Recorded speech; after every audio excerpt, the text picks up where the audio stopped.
Welcome to revision of unit number 4, that is Java networking. So we will start with introduction. So इस package में जितने भी classes, मतलब इस unit में जितने भी क्लासेस और इंटरफेसेस हम पढ़ेंगे वो कौन से पैकेज में इन्वॉल्व है? java.net। और यह नेट का लॉन्ग फॉर्म नेटवर्क है, इंटरनेट नहीं है। ठीक है। नाउ जावा को पॉपुलरली क्या बोला जाता है? Programming for the internet. अब जावा को क्यों popularly programming for the internet बोला जाता है? उसका रीजन है ये पैकेज। ये पैकेज के कारण ही जावा को बोला जाता है प्रोग्रामिंग फॉर द इंटरनेट, क्योंकि इस पैकेज में कुछ ऐसे क्लासेस और इंटरफेसेस है जो जावा को इंटरनेट के लिए एक सुटेबल लैंग्वेज बनाती है। ठीक है। अब ये पैकेज के अंदर जो कुछ क्लासेस और इंटरफेस है, उस क्लासेस और इंटरफेस की मदद से जावा पॉपुलर लैंग्वेज हो गई। किस चीज के ऊपर? नेटवर्किंग के ऊपर। That's why it is popularly known as programming for the internet. ये जो नेटवर्किंग में एक सबसे इंपॉर्टेंट क्लास है socket. Socket is the entry point in the network. जो भी डेटा आपको भेजना रहता है वो आपको सॉकेट के थ्रू ही भेजना पड़ता है। तो नेटवर्क में डेटा भेजने का जो एंट्री पॉइंट होता है वो होता है सॉकेट। तो सॉकेट कोई हार्डवेयर डिवाइस नहीं है, ये एक क्लास है। क्लाइंट साइड पे सॉकेट नाम का क्लास होता है, सर्वर साइड पे सर्वर सॉकेट नाम का क्लास होता है। ये कंसेप्ट जो है सॉकेट की, ये इन्वेंट की गई थी बर्कले सॉफ्टवेयर डिस्ट्रीब्यूशन बीएसडी में, जो यूनिवर्सिटी ऑफ कैलिफोर्निया में यूएसए में है। ठीक है। अब ये सॉकेट क्या है? तो सॉकेट का ओवरव्यू हम देखते हैं। तो हम जो बात कर रहे हैं वो नेटवर्क सॉकेट है। और हमारे घर में इलेक्ट्रिसिटी के बोर्ड पे जो वो 3 छेद रहते हैं जिसमें हम पिन इंसर्ट करते हैं, वो कौन सा सॉकेट हो गया? तो हम यहाँ पे बात नेटवर्क सॉकेट की कर रहे हैं। आपके घर पे जो इलेक्ट्रिसिटी बोर्ड पे सॉकेट है वो कौन सा सॉकेट है? इलेक्ट्रिकल सॉकेट है। दोनों में क्या डिफरेंस है बताता हूँ। इलेक्ट्रिकल सॉकेट में से इलेक्ट्रिसिटी फ्लो होती है, राइट? और नेटवर्क सॉकेट में से डेटा फ्लो होता है in the form of bits and bytes and packets. So electrical socket electricity flows, network socket data flows, packets flows. ठीक है। अब इलेक्ट्रिकल सॉकेट को जो एड्रेस रहता है वो रहता है पोल एड्रेस, कि किस नंबर के पोल से आपके घर पे लाइन आई है, street address and pole address. Network socket को जो एड्रेस रहता है वो रहता है आईनेट एड्रेस। आईनेट एड्रेस दो चीजों का कॉम्बिनेशन होता है, आईपी एड्रेस और होस्ट नेम। जैसे मान के चलो www.google.com, ये होस्ट नेम हो गया, और google.com के सर्वर को एक आईपी एड्रेस भी रहेगा। तो www.google.com is the host name plus इस गूगल के सर्वर का आईपी एड्रेस। इस दोनों को कंबाइन कर दिया जाए तो कौन सा एड्रेस बनेगा? आईनेट एड्रेस।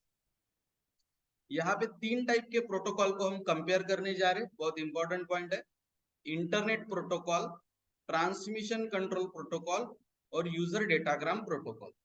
तो सबसे पहले मैं इन दोनों को कंपेयर करता हूं, टीसीपी वर्सेस यूडीपी। इन दोनों का कंपैरिजन हम सबसे पहले देखते हैं। चलिए,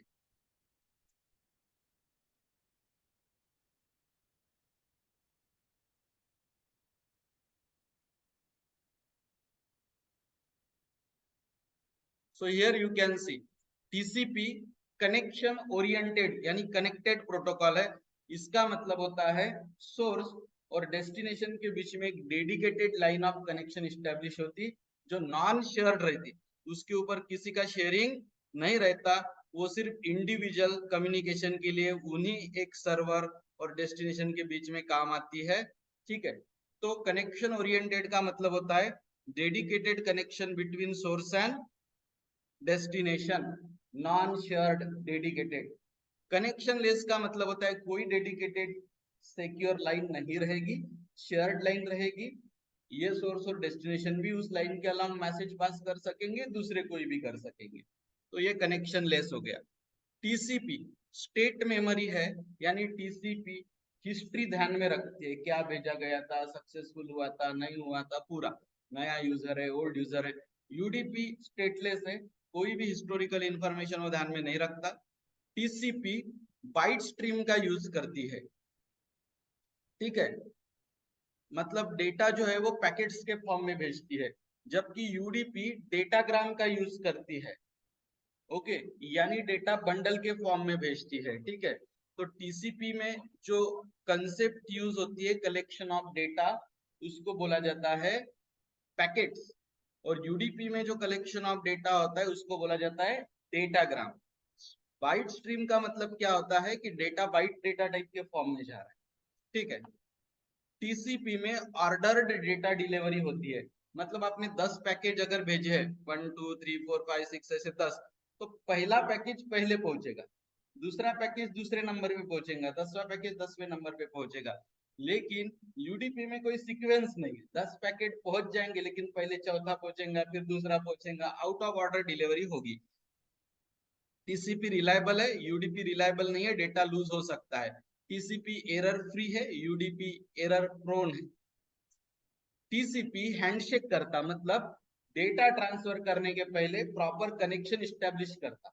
जैसे कि आपको किसी न्यू पर्सन के साथ बातचीत करना है तो हैंडशेक प्रोटोकॉल का मतलब क्या होता है, पहले गुड मॉर्निंग ग्रीट करिए, उधर से भी गुड मॉर्निंग का रिप्लाई है तो फिर हाथ बढ़ाइए, उसने भी हैंडशेक किया तो फिर बात करना शुरू करिए।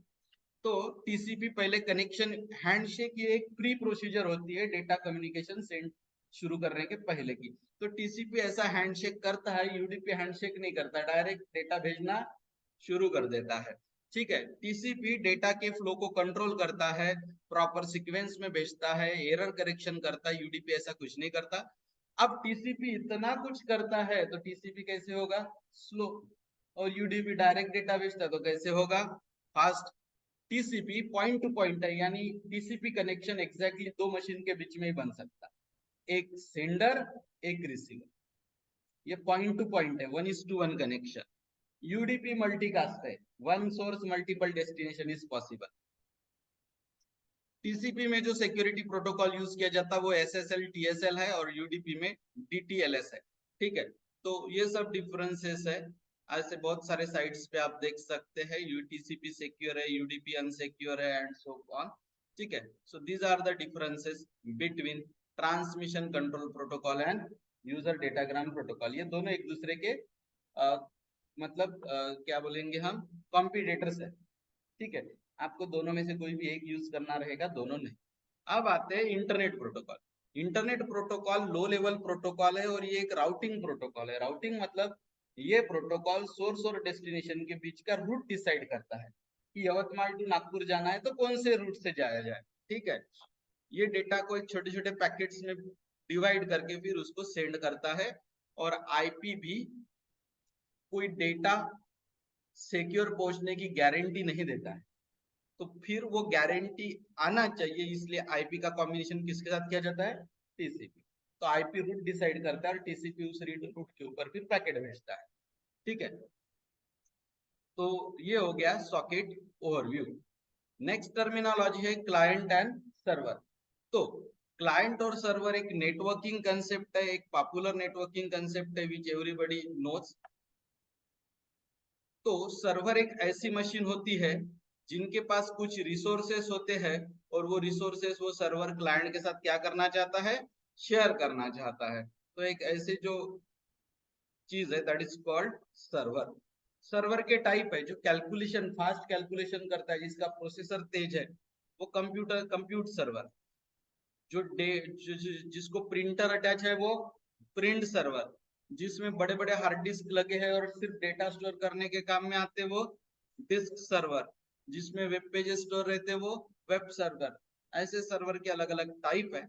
क्लाइंट एक ऐसी मशीन होती है जो काम जब है तभी कनेक्ट होती है और बाद में डिस्कनेक्ट हो जाती है। तो क्लाइंट और सर्वर का इंटरेक्शन लैंप और इलेक्ट्रिकल सॉकेट जैसे है। यहाँ हम इलेक्ट्रिकल सॉकेट को बोलेंगे सर्वर, ये 24/7 शुरू रहता, और लैम्प को बोलेंगे क्लाइंट, ये सिर्फ जब जरूरत पड़ी तभी पिन डालते हैं हम और उसको शुरू करते हैं, ठीक है। सर्वर एक परमानेंटली अवेलेबल रिसोर्स है, जबकि क्लाइंट अपने मर्जी से अपने रिक्वायरमेंट के हिसाब से प्लग और अनप्लग होना चालू रखता है। तो परमानेंटली अवेलेबल रिसोर्सेस में कौन आता है, सर्वर। और अपने जरूरत के हिसाब से कनेक्ट और डिस्कनेक्ट इसके लिए कौन यूज में आता है, क्लाइंट। बर्कली में ही ये कंसेप्ट जो थी सॉकेट की वो इन्वेंट की गई थी। सॉकेट का यूज करके आप सिंगल कंप्यूटर को, सिंगल सर्वर को मेनी डिफरेंट क्लाइंट को रिक्वेस्ट सेटिस्फाई करने के लिए आप यूज कर सकते हैं, मतलब सर्वर एक क्लाइंट अनेक, ये पॉसिबल होता है सॉकेट के कारण। हम जो सॉकेट को नंबरिंग करते हैं, numbered socket is called as a port, numbered socket is called port. जैसे बस स्टेशन पे प्लेटफॉर्म होते हैं, रेलवे स्टेशन पे प्लेटफॉर्म होते हैं, ये ट्रेन इस प्लेटफॉर्म पे खड़ी होगी, उसी तरह हर प्रोटोकॉल के अपने अपने पोर्ट नंबर डिसाइडेड है। अगर मेल भेजना है तो 25 नंबर का पोर्ट यूज होगा, बराबर है। अगर आपको एचटीटीपी प्रोटोकॉल यूज करना है तो 80 नंबर का पोर्ट यूज होगा। So this ports are pre decided. अगर आपको हुईज प्रोटोकॉल यूज करना है तो शायद 43 नंबर का पोर्ट है, तो ये डिसाइडेड है। One server can accept request from multiple client, that is called as a multicasting, ठीक है। और मल्टी प्रोसेस करने के लिए मल्टी थ्रेडिंग का इस्तेमाल किया जाता है, तो आपका सर्वर मल्टी थ्रेडेड होता है, मल्टीप्लेक्सिंग को अलाउ करता है, एक सर्वर मल्टीपल क्लाइंट को कनेक्ट होने देता है। सो ये हो गया आपका क्लाइंट एंड सर्वर। एक मोटा मोटी तौर पे समरी देखी जाए तो आपको कौन से टाइप के सर्वर होते हैं वो ध्यान में रखना है।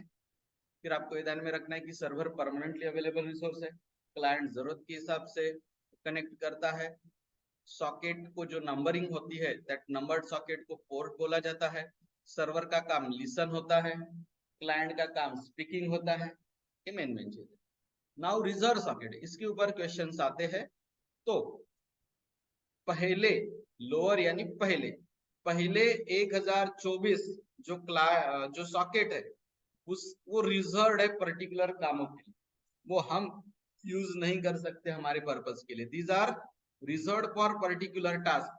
जैसे कि 21 नंबर का पोर्ट फाइल ट्रांसफर प्रोटोकॉल में यूज होता, 23 नंबर टेलनेट, 25 ईमेल का प्रोटोकॉल है एसएमटीपी, 79 नंबर का finger, 80 number STTP, 119 net news, 43 whois, ये प्रोटोकॉल इसको बोलते, इस पोर्ट को बोलते हैं रिजर्व पोर्ट। ये आप किसी और चीज के लिए यूज नहीं कर सकते। ऐसे पहले 1024 किसी ना किसी काम के लिए रिजर्व है। अब एचटीटीपी प्रोटोकॉल का यूज करके क्लाइंट और सर्वर एक दूसरे के साथ कैसा कम्युनिकेशन करते हैं, उसका ये एक एग्जांपल यहाँ पे दिया गया है। Communication between client and server using which protocol, HTTP protocol. वो कैसा होता है देखिए, सबसे पहले सर्वर अनाउंस करता है कि मैं 80 नंबर के पोर्ट पे रिक्वेस्ट एक्सेप्ट करने के लिए तैयार हूँ।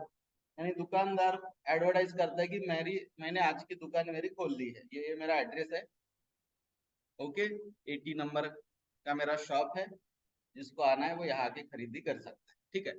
फिर क्लाइंट उस 80 नंबर के सॉकेट पे कनेक्शन करने की कोशिश करता है, बराबर है। फिर सर्वर उस कनेक्शन रिक्वेस्ट को एक्सेप्ट करता है। सर्वर ने एक्सेप्ट करने के बाद फिर क्लाइंट गेट टाइप की रिक्वेस्ट भेजता है, ये वाली फाइल उसको चाहिए क्लाइंट को, ये फाइल का नाम कुछ भी रह सकता है, क्लाइंट को ये फाइल चाहिए हो, तो ये आपके फाइल का नेम है जो क्लाइंट डाउनलोड करना चाहता है। ये प्रोटोकॉल यूज कर रहा है क्लाइंट, ये उस प्रोटोकॉल का वर्जन है। और 2 बार बैकस्लैश एन आने का मतलब होता है कि क्लाइंट की रिक्वेस्ट खत्म। तो बैकस्लैश एन 2 बार ही चाहिए स्पेसिफिक, एक बार बैकस्लैश एन से काम नहीं होगा। ये सिंटैक्स ही ऐसा है, डबल बैकस्लैश एन मतलब क्लाइंट की रिक्वेस्ट खत्म। तो सर्वर बराबर सेकंड बैकस्लैश एन तक रीड करता है। जैसे सेकंड बैकस्लैश एन आता है, सर्वर को समझ जाता है कि क्लाइंट की रिक्वेस्ट हो गई है, खत्म। फिर सर्वर उस रिक्वेस्ट को वेरीफाई करता कि प्रोटोकॉल मेथड बराबर है, प्रोटोकॉल बराबर है, वर्जन नंबर बराबर है, एवरीथिंग इज फाइन। जब रिक्वेस्ट वेरीफाई होती कि सब चीजें अच्छी है, तो अगला काम शुरू होता ये फाइल को ढूंढना, क्योंकि सर्वर के पास तो बहुत सारे फाइल है। तो सर्वर क्या करता है, उस फाइल को ढूंढता है, इस फाइल को, और वो फाइल अगर उसको successfully within a time मिल गई तो वो 200 ओके का रिप्लाई देता है। 200 इज अ सक्सेस कोड, मतलब वो क्लाइंट को नोटिफाई करता है कि 200 ओके /n/n, यहाँ पे भी /n 2 बार है, मतलब वो बोलता है कि आपकी फाइल मिल गई है। जब क्लाइंट को ये रिस्पांस जाता है तो 200 देख के क्लाइंट समझ जाता है कि अपनी रिक्वेस्ट सक्सेस हो गई है, हमें अभी डेटा मिलने वाला है। फिर वो डेटा कॉपी करके क्लाइंट को भेजा जाता है, और फिर अब रिक्वेस्ट खत्म हो गई होगी और कोई रिक्वेस्ट नहीं होगी तो दोनों हैंग अप हो जाते हैं। तो सबसे पहले 80 नंबर के पोर्ट पे रिक्वेस्ट के लिए एक्सेप्ट करना, ठीक है, फिर मतलब रिक्वेस्ट के एडवर्टाइज करना, फिर 80 नंबर के पोर्ट पे वो कनेक्ट होने की कोशिश करेगा, उसकी कनेक्शन एक्सेप्ट किया जाएगा, फिर वो गेट रिक्वेस्ट भेजेगा, बैकस्लैश n 2 बार टाइप करेगा, सेकंड बैकस्लैश n तक सर्वर रीड करेगा, में जो उधर से जो कमांड आई है उसको वेरीफाई करेगा कि सब कुछ बराबर है क्या। अगर सब कुछ बराबर है तो फिर फाइल ढूंढना शुरू करेगा, फाइल मिल गई तो 200 हो गया क्या, रिप्लाई भेजेगा, और वो रिप्लाई के बाद में फिर फाइल भेज देगा, ठीक है। So this is how HTTP protocol works between the server and client, ठीक है। अब हम आते हैं प्रॉक्सी सर्वर कि प्रॉक्सी सर्वर क्या करता है। तो प्रॉक्सी सर्वर बेसिकली क्या होता है मैं बताता हूँ। ये है सपोज क्लाइंट और ये है सर्वर। कुछ कारणवश ये क्लाइंट को इस सर्वर से कम्युनिकेशन करने के लिए मनाही है। रीजन हो सकता है ये क्लाइंट इंडिया का है, क्लाइंट कंप्यूटर, और ये सर्वर कंप्यूटर पाकिस्तान का है, और इंडियन गवर्नमेंट ने पाकिस्तान की साइबर स्पेस को ब्लॉक करके रखा है।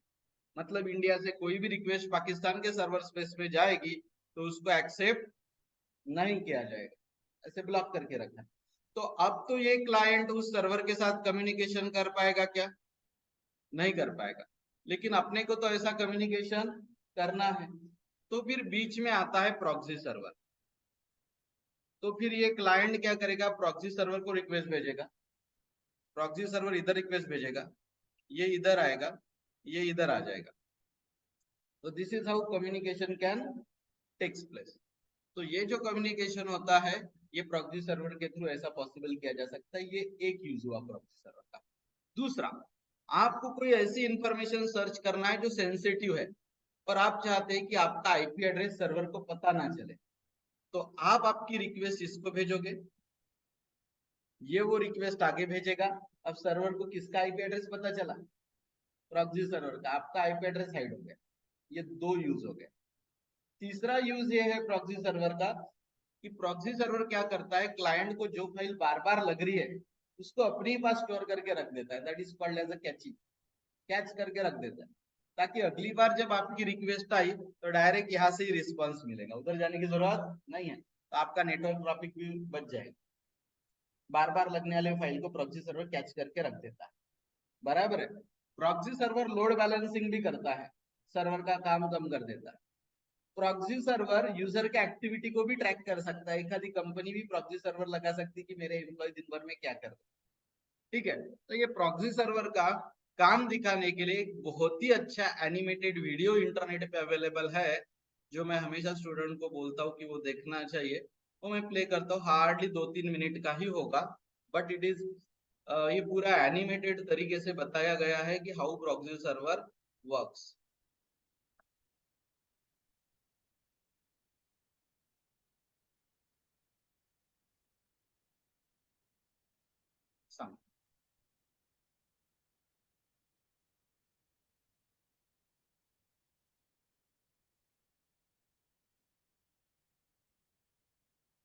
So I am playing that video.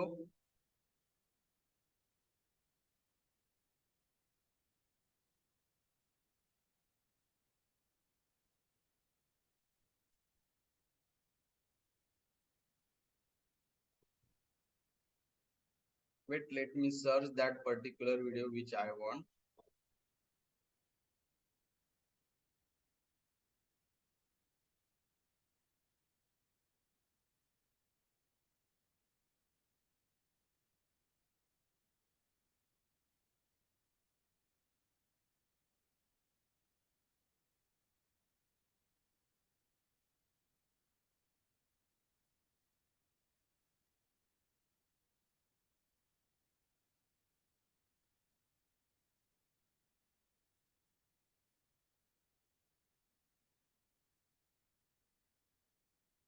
ये रीड करना है आपको स्क्रीन का।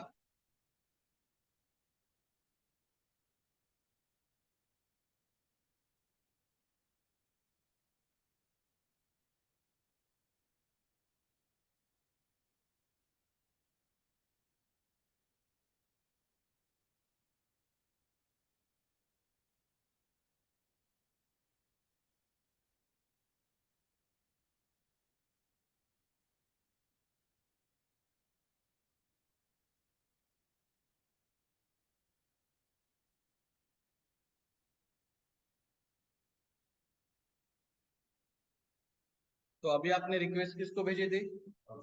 प्रॉक्सी सर्वर ने किसको भेजी? Main server. मेन सर्वर ने रिप्लाई किसको दिया? और प्रॉक्सी सर्वर ने वो फाइल आपको भेजी। तो प्रॉक्सी सर्वर मीडिएटर हो गया।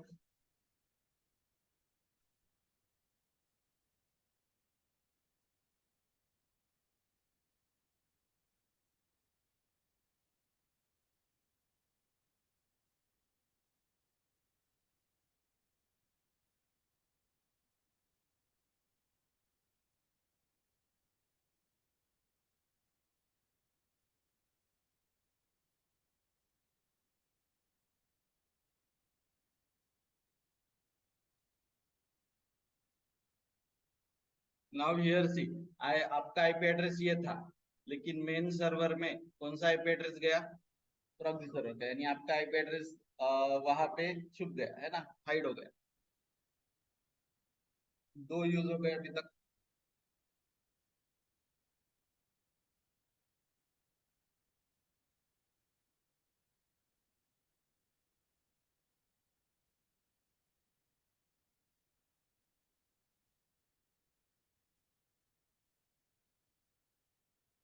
तीसरा यूज क्या है? Catch web pages. जो वेब पेजेस की जरूरत क्लाइंट को बार बार पड़ रही है, पॉपुलर वेब पेजेस है, उसको क्या कर लेता है ये? कैच करके अपने पास स्टोर करके रख देता है, ताकि अगली बार जब यूजर उसको मांगे तो मेन सर्वर से लाने की जरूरत नहीं है। तीन यूज हो गए।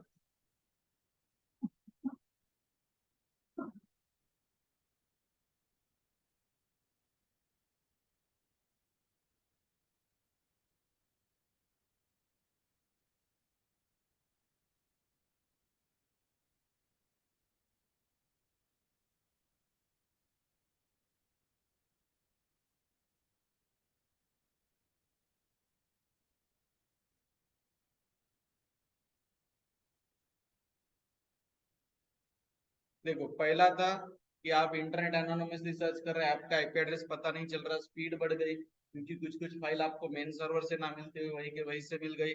बैंडविड्थ से हो गए। एक्टिविटी लॉगिंग, यानी आपके एम्प्लॉय दिन भर में क्या करते हैं, जैसे मेरे स्कूल ने अगर प्रॉक्सी सर्वर लगाया तो उनको एम्प्लॉय क्या ब्राउज कर रहे हैं ये सब डेटा पता चल सकता है। उसको बोलते हैं एक्टिविटी लॉगिंग। ऐसे पूरा दिख जाता है मैनेजमेंट को कि कितने दिन भर में कितनी बार यूट्यूब पे थे, फेसबुक पे थे। जरूरत पड़ी तो ब्लॉक भी करके रख सकते हैं वेबसाइट।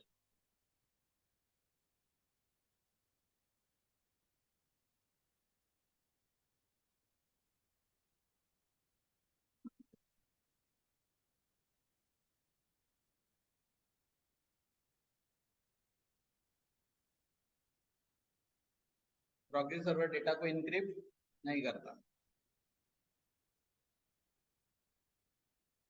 तो फिर डेटा तो जब ट्रांसफर हो रहा तब तो गवर्नमेंट या बाकी इंटेलिजेंस कंपनियां, इंटरनेट सर्विस प्रोवाइडर तो उसको रीड कर सकते। तो उससे बचने के लिए क्या आता है फिर? VPN, virtual private network. अब त्रिशूल का एक क्वेश्चन था कि ये प्रॉक्सी सर्वर को यूज कैसे करते हैं, बराबर है? तो एक्चुअली सिंपलेस्ट सिस्टम क्या है, जो कंपनी होती है, बराबर है, जहां से अपन बाकी सर्वर का एक्सेस करते हैं, वो कंपनी ही प्रॉक्सी सर्वर को मतलब सेटअप किया जाता है। जैसे मेरे स्कूल है, तो मेरे स्कूल में हम क्या करेंगे? प्रॉक्सी सर्वर को सेटअप करेंगे। अब जो भी रिक्वेस्ट मेरे स्कूल के इंटरनेट से भेजी जाएंगे वो आया कैसे जाएंगे? Proxy server. ये एक सिंपलेस्ट तरीका है। अब ऐसा भी हो सकता है, जैसे मे बी आप स्टूडेंट हो तो आपको ही ज्यादा पता होगा कि जैसे बहुत सारे बच्चे जिनको जैसे कोई गेम डाउनलोड करना है जो इंडिया में, इंडिया के साइबर स्पेस में बैन है, ऐसे कुछ, तो फिर वही कोई आड़ी तिरछी लिंक ढूंढ के उसको डाउनलोड करते हैं। तो वो भी एक तरीका हुआ, और वो नॉन स्टैंडर्ड मैकेनिज्म है, लेकिन करते हैं बच्चे। जैसे पबजी बैन था तब भी लोग किसी ना किसी वे से उसको डाउनलोड कर ही लेते थे। ठीक है, so that is also one of the way. तो ये हो गया प्रॉक्सी सर्वर। अब हम आते हैं इंटरनेट एड्रेसिंग के तरफ। तो इंटरनेट का एड्रेस जो होता है वो आईपी एड्रेस होता है, वो पहले कितने बाइट का था? 4 बाइट। यानी कितने बिट? अब वो कितने बाइट का हो गया? 16, नॉट 6, 16 बाइट। यानी कितने बिट? 16 × 8 करो,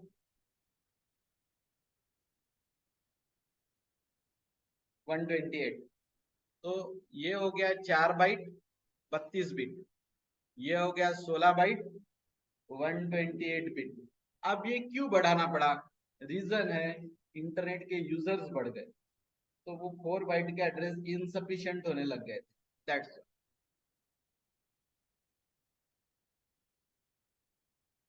तो दैट्स वाई अभी जो यूज होता है वो IP6 होता है, ठीक है। अब अगर IP4 की बात करें तो कितने क्लासेस है? 5, ABCDE। कौन से 5 है, कैसे आइडेंटिफाई करना, देखो।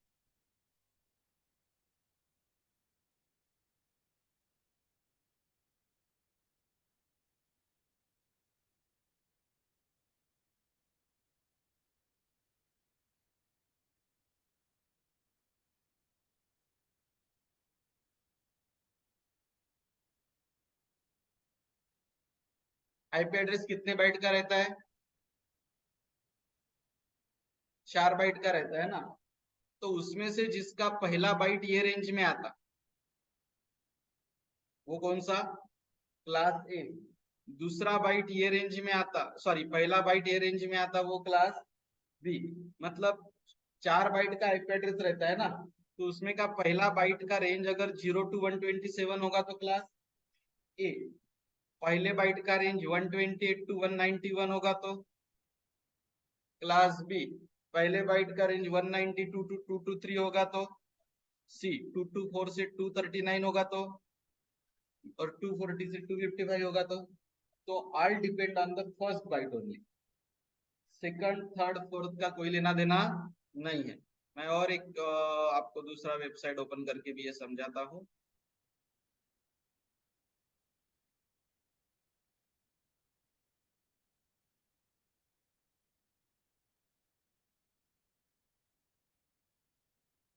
देखो, जिसका ये पहला बाइट 1 से लेके 127 के रेंज में रहता होगा तो ए। 128 से 191 के बीच में रहता होगा तो 192 to 223, 224 to 239, और 240 to 255। फिर इधर के तो चार ये बाइट्स कुछ भी रह सकते, 000 से लेके मैक्सिमम 255 तक, ठीक है। तो this is how the internet addressing works. अब हम आते हैं DNS, domain naming service. Problem क्या होता है मैं बताता हूँ। जैसे कि आप ये देखिए, आप आपके फ्रेंड्स के मोबाइल नंबर याद रखते कि उनका नाम? अगर आपको डायल करना रहा तो आप मोबाइल नंबर टाइप करते कि नाम? बस सिंपल है। ह्यूमन बीइंग को नेम समझता है और मशीन को नंबर समझते। सेम प्रॉब्लम कंप्यूटर में है। हमें डोमेन नेम समझता है, यानी google.com, yahoo.com, facebook.com, लेकिन कंप्यूटर को उनके IP एड्रेसेस समझते हैं। तो फिर अब यहाँ तो डेडलॉक हो गया, हम डोमेन नेम टाइप कर रहे, कंप्यूटर को IP एड्रेस चाहिए। कंप्यूटर को डोमेन नेम नहीं समझता और हमें IP एड्रेस नहीं याद रहता। तो डोमेन नेम का कन्वर्शन IP एड्रेस में करके देना, ये काम कौन करता है? ये काम DNS करता है, डोमेन नेम नेमिंग सर्विस का ये काम होता है, to convert domain name into IP address, ठीक है। तो इसका भी एक अच्छा वीडियो है, वी विल सी।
सो हम क्या टाइप करेंगे, डीएनएस उसको क्या में कन्वर्ट करेंगे।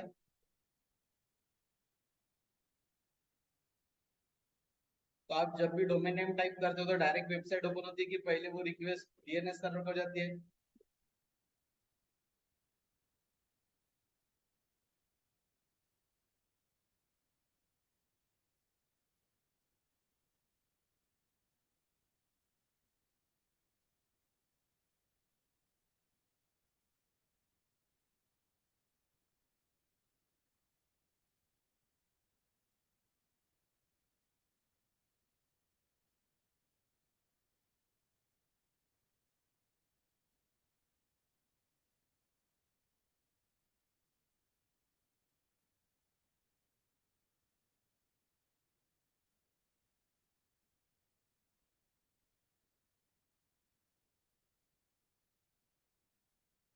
जैसे आपने टाइप किया yahoo.com, तो रिक्वेस्ट कौन से सर्वर के पास गई। अब डीएनएस सर्वर उसका क्या ढूंढ रहा है, ये मिल गया। वो आईपी एड्रेस अभी आपके कंप्यूटर को मिलेगा और फिर आप उस आईपी एड्रेस के साथ क्या स्टैब्लिश करोगे, कम्युनिकेशन।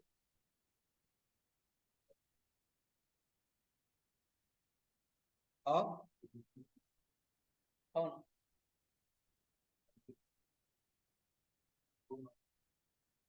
डोमेन नेम सिस्टम है भगवा।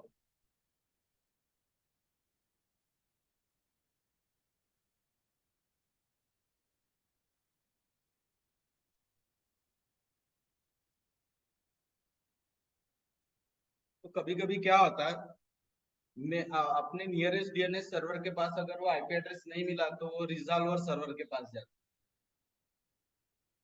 जैसे एक आधी मेडिसिन आप जिस मेडिसिन शॉप में गए वहां पे नहीं मिली तो वो आपको किसी और मेडिसिन शॉप में फॉरवर्ड करता है, लाइक दैट।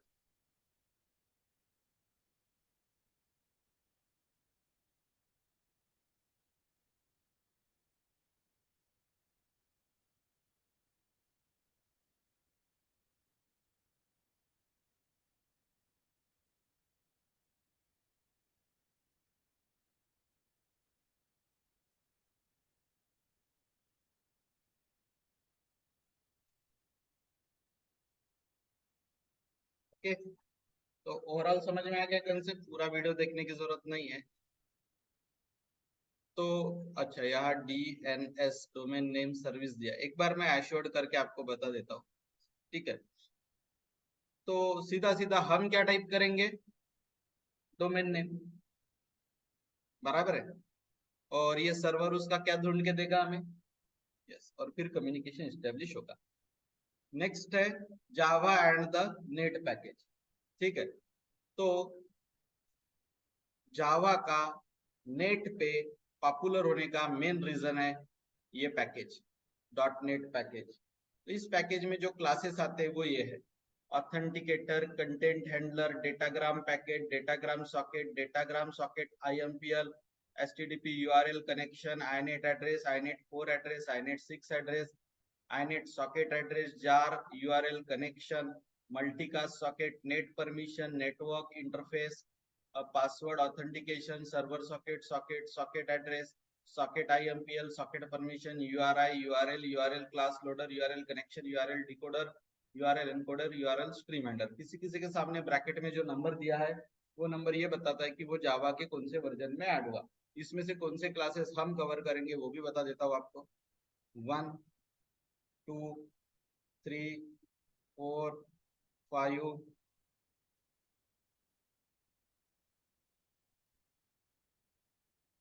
6, 7, 8, 9, 10, इतने क्लासेस हम कवर करेंगे इसमें से, ठीक है। और यहाँ एक इंटरफेस, यहाँ इंटरफेसेस ये है, 1, 2, 3, 4, 5, 6, ठीक है। तो ऐसा ये पूरा बनता है पैकेज। अब इस यूनिट का सबसे इंपॉर्टेंट जो पोर्शन है वो है आईनेट एड्रेस। अभी अभी मैंने बताया आईनेट एड्रेस कितने चीजों का कॉम्बिनेशन है, दो, host name plus IP address. तो इसके दो प्रोग्राम हम जब देखेंगे तब ये हमें और ज्यादा आसानी से समझ में आएगा. So let's see those two program first.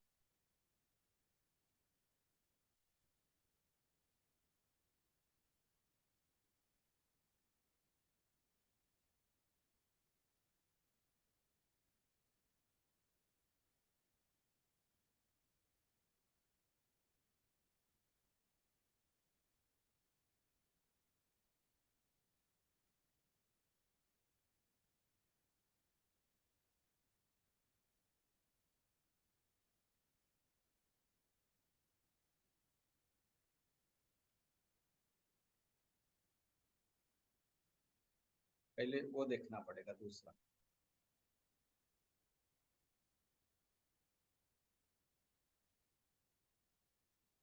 देखिए ये जो प्रोग्राम है ये कौन से मेथड को डिमोन्स्ट्रेट कर रहा है. यस, सभी फैक्ट्री मेथड स्टैटिक है. कैसे है? All the factory methods are static. All. Let's, कौन सा पैकेज इंपोर्ट करना पड़ता? java.net package to be imported. ये मेन फंक्शन कौन सी एक्सेप्शन थ्रो कर सकती? Unknown host exception. अगर आपने जो होस्ट नेम दिया वो होस्ट नेम गलत है तो कौन सी एक्सेप्शन थ्रो होती है? कि ऐसे नाम का कोई होस्ट मुझे पता नहीं है, अननोन होस्ट एक्सेप्शन. तो चार फैक्ट्री मेथड हम यहाँ यूज करेंगे. एक, दो, तीन, चार. चारों के केस में कौन सी एक्सेप्शन थ्रो हो सकती है? Unknown host exception.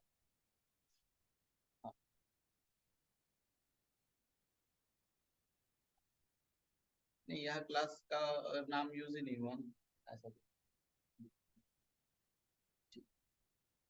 तो यहाँ पे देखिए पहली स्टैटिक फैक्ट्री मेथड कौन सी कॉल की गई? ये स्टैटिक है तो कैसे कॉल होगी? ये रेडीमेड क्लास है.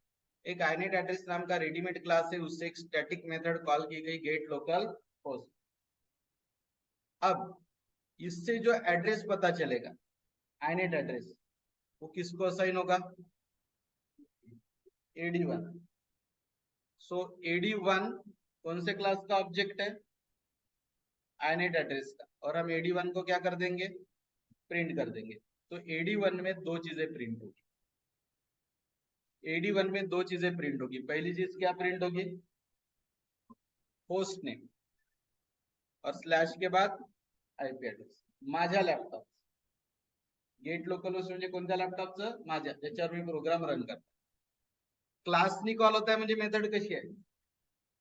हे मेथडचं नाव, सॉरी, क्लासनी कॉल होत आहे म्हणजे स्टॅटिक. हे इथे नाही, इथे पाहिजे होतं, चुकीच्या जागी हायलाइट केला मी. सो ये क्लास नेम है, मतलब मेथड कैसे? स्टैटिक. मेथड का नाम क्या है? तो लोकल मतलब मेरे कंप्यूटर का पता चलेगा. किसको साइन होगा? ad1 को प्रिंट किया. तो यहाँ जो प्रिंट होगा वो मेरे लैपटॉप का नेम और आईपी एड्रेस प्रिंट होगा. ये हो गया एक. एग्जाम्पल 2, फिर से स्टैटिक मेथड है, क्लास नेम से कॉल होगी. मेथड का नाम है गेट बाय नेम और नेम ये दिया. अब कौन से वेबसाइट का पता चलेगा हमें? ये rediff.com का जो सर्वर होगा उस सर्वर का नाम पता चलेगा और आईपी एड्रेस. तो नाम तो ये खुद है www.rediff.com. तो ये नाम भी प्रिंट होगा और इसके साथ साथ इसका ये असाइन किसको होगा? और ad2 को हम प्रिंट कर देंगे. ठीक है. नेक्स्ट इज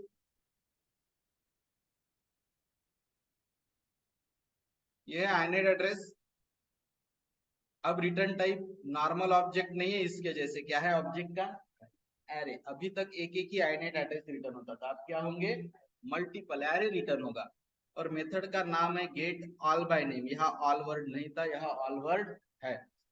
तो गेट ऑल बाय नेम किसका नाम दिया है हमने? और स्टूडेंट क्या करते? गेट ऑल बाय नेम्स करते. गलत है, गेट ऑल बाय नेम, क्योंकि ब्रैकेट में नेम कितना दिया है? एक. तो अब ऑल वर्ड का क्या मतलब हुआ? फिर इसका मतलब है कि google.com के मल्टीपल सर्वर्स है. google.com के कितने सर्वर है? मल्टीपल, बहुत सारे.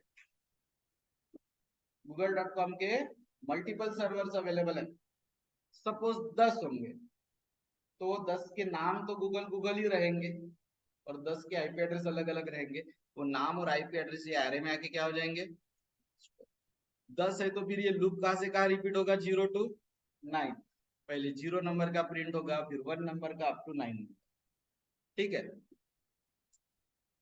नेक्स्ट चौथा वाला जो है वो थोड़ा अलग है। इसमें एज अ पैरामीटर क्या देना पड़ता, सॉरी, इसमें आपको एक आईपी एड्रेस स्पेसिफाई करना पड़ता। वो आईपी एड्रेस बाइट टाइप का होता है, बाइट टाइप का एरे। 0 नंबर का बाइट, 1 नंबर का बाइट, 2 नंबर का बाइट, 3 नंबर का बाइट। ये जो आईपी एड्रेस है ये एज अ पैरामीटर भेजना पडता कोण से मेथड को, जसं इथे गेट बाय नेम मध्ये तुम्ही काय दिलं, नेम, आणि गेट बाय ऍड्रेस मध्ये तुम्ही काय देणार, आयपी ऍड्रेस। जे आन्सर येईल ते कोणाला असाइन होईल आणि प्रिंट येईल। तो कितने फैक्ट्री मेथड है, 4। चारों के चारों कैसे, चारों के चारों कैसे कॉल होगे, क्लास नेम से। चारों के चारों की रिटर्न टाइप क्या है, आइनेट एड्रेस का ऑब्जेक्ट। सिर्फ ये केस में आइनेट एड्रेस के ऑब्जेक्ट का एरे। इसके आंसर्स कैसे आते हैं मैं आपको बताता हूँ, एक टेंटेटिवली है। हे माझ्या कम्प्युटरचं नाव, आयपी ऍड्रेस, हे सेकंड गेट बाय नेमचं हे नाव, आयपी ऍड्रेस, आणि हे कशाचं आउटपुट असेल, ऑल बाय नेम। ये कौन से मेथड्स हो गए, फैक्ट्री मेथड, जो स्टैटिक होते हैं। देयर आर सर्टन मेथड्स जो नॉन स्टैटिक है। ये वाला क्लास हम कंप्लीट करते फिर रोक देते, कल करेंगे बाकी का। देखिए अभी, अब ये कौन से मेथड है, इंस्टेंस मेथड। यानी ये मेथड क्लास से कॉल होगी कि ऑब्जेक्ट से, ये मेथड ऑब्जेक्ट से कॉल होगी। देखिए AD1 कौन से वेबसाइट को पॉइंट कर रहा है, AD2, AD3, ये 4 में से सेकंड नंबर की मेथड यूज की हमने, गेट बाय नेम, ये फैक्ट्री मेथड है। अब आप मुझे बताइए AD1 AD2 इक्वल्स का आंसर ट्रू क्यों, क्योंकि वो भी MSBT को पॉइंट कर रहा है, AD1 AD2 भी MSBT को पॉइंट कर रहा, तो आंसर इज ट्रू। यहाँ इंस्टेंस मेथड का नाम क्या है फिर, इक्वल्स। यहाँ फॉल्स क्यों, एक MSBT है एक गूगल है, इक्वल समझ में आ गई। नेक्स्ट मेथड है AD1 dot gate host address, तो MSBT का क्या प्रिंट होगा, और गेट होस्ट किया तो ये खुद प्रिंट हो जाएगा होस्ट नेम। तो गेट होस्ट एड्रेस से आईपी एड्रेस प्रिंट होता है, और गेट होस्ट नेम से होस्ट नेम प्रिंट होता है, और गेट एड्रेस से दोनों प्रिंट हो जाएगा फिर। ठीक है। इस मल्टीकास्ट एड्रेस का आंसर फॉल्स इसलिए आया क्योंकि MSBT का सिर्फ कितना सर्वर है, एक। AD1.2 स्ट्रिंग, यहाँ पे ये जो आइनेट एड्रेस है इसको काय में कन्वर्ट किया जाएगा, तो इक्वल्स दोनों को मैच करवाता है, मैच हुआ तो ट्रू, नहीं हुआ तो फॉल्स। गेट होस्ट एड्रेस से क्या पता चलता है, IP address, get host name से नेम, एक गेट एड्रेस भी मेथड है। इज मल्टीकास्ट एड्रेस का आंसर ट्रू आएगा गूगल के लिए, फॉल्स आएगा MSBT के लिए, क्योंकि गूगल के सर्वर मल्टीपल है तो ट्रू, MSBT का एक ही है तो फॉल्स। और टू स्ट्रिंग से आइनेट एड्रेस का जो ऑब्जेक्ट है वो क्या में कन्वर्ट किया जाएगा, string, for human understandable form के लिए। ठीक है, इसकी थ्योरी 1 मिनट में देख के फिर वाइंड अप करते हैं। तो आइनेट एड्रेस दो चीजों का कॉम्बिनेशन होता है, कौन सी दो चीजें, होस्ट नेम। ठीक है, कितने फैक्ट्री मेथड्स है, ये एक, ये दो, ये तीन, और ये चार। चारों के चारों कैसे है, चारों के चारों को फिर कॉल कैसे करना पड़ता है, चारों के चारों के रिटर्न टाइप क्या है, सिर्फ इसका एरे भी है, और चारों के चारों एक कॉमन एक्सेप्शन थ्रो करते हैं, कौन सी, अननोन होस्ट एक्सेप्शन। सवाल ये आता है कि कंस्ट्रक्टर क्यों नहीं यूज किए गए ऑब्जेक्ट बनाने के लिए, फैक्ट्री मेथड्स क्यों यूज की गई। ठीक है, तो उसका बेसिक रीजन ये है, अगर आप कंस्ट्रक्टर यूज करते तो चारों के नाम सेम, फिर चारों के नाम सेम रखना पॉसिबल इसलिए नहीं था क्योंकि यहाँ पे भी एक ही पैरामीटर, यहाँ पे भी एक ही पैरामीटर, नाम, फिर ये दोनों के नाम भी सेम हो जाते थे। कंस्ट्रक्टर का नाम कैसे मैच करना पड़ता है, तो फिर ये नाम भी सेम हो जाते थे और पैरामीटर भी सेम हो जाते थे, विच इज नॉट। आपको समझ में आया क्या कि ऑब्जेक्ट फैक्ट्री मेथड से क्यों बनाए जा रहे हैं और कंस्ट्रक्टर से क्यों नहीं?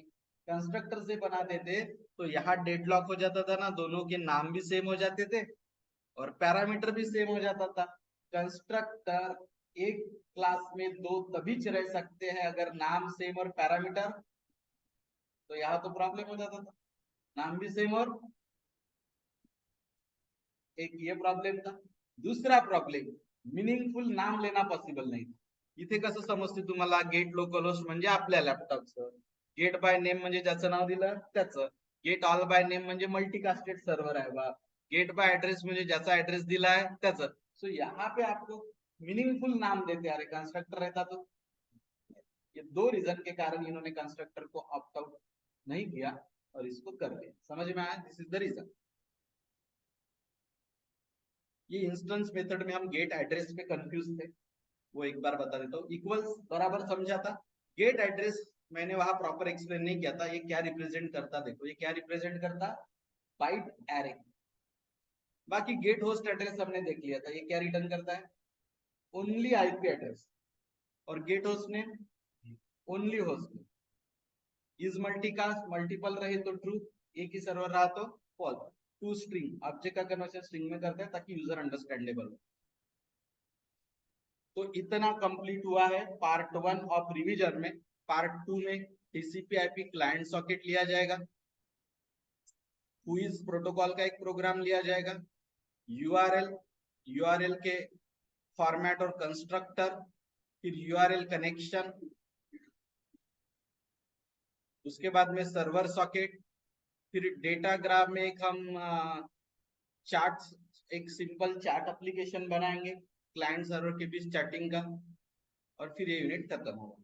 सो और 1 घंटा चाहिए इसको कंप्लीट करने के लिए. That will be your part 2. So here we will end with this recording. Thank you.